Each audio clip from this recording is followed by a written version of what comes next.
ఇండియాలో అదైతే, అమెరికాలో ఇది. ఇండియాలో ప్రైమ్ మినిస్టర్ అయితే, అమెరికాలో ప్రెసిడెంటు. ఇండియాలో మినిస్టర్‌లయితే, అమెరికాలో సెక్రటరీలు. ఉదాహరణకి ఇండియాలో హెల్త్ మినిస్టర్, అమెరికాలో secretary of health and human services. అలాగే ఇండియాలో డిఫెన్స్ మినిస్టర్ అయితే, అమెరికాలో సెక్రటరీ ఆఫ్ డిఫెన్స్. అయితే ఈ మధ్య డిఫెన్స్ అంటే మరీ ఆర్డర్‌లాగా ఉందని దాన్ని వార్ అని మార్చారు. ఇప్పుడు డిఫెన్స్ మినిస్ట్రీ బదులు ఆహ్, డిపార్ట్‌మెంట్ ఆఫ్ వార్ అంట. అది ట్రంప్ అడ్మినిస్ట్రేషన్ అలా మార్చాడు. ఇండియాలో పార్లమెంట్ ఉంటే, అమెరికాలో యునైటెడ్ స్టేట్స్ కాంగ్రెస్ అనేది ఉంది.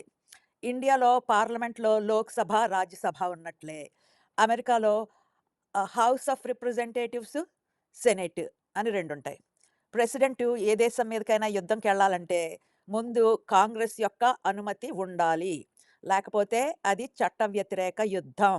మొన్న ఫిబ్రవరి 28న ట్రంప్ ఇస్రాయేల్‌తో కలిసి ఇరాన్‌ని అటాక్ చేశాడు చేశాడు కదా! అది యునైటెడ్ స్టేట్స్ కాంగ్రెస్‌కి చెప్పకుండా చేశాడు. ఇప్పుడు ఇంకా ఆ యుద్ధం కంటిన్యూ చెయ్యాలంటే కాంగ్రెస్, సెనేట్ పర్మిషన్ ఇవ్వాలి. దాన్ని వోట్‌కి పెట్టాలి. దాన్ని ఆహ్, వార్ పవర్స్ అంటారు. War powers voting.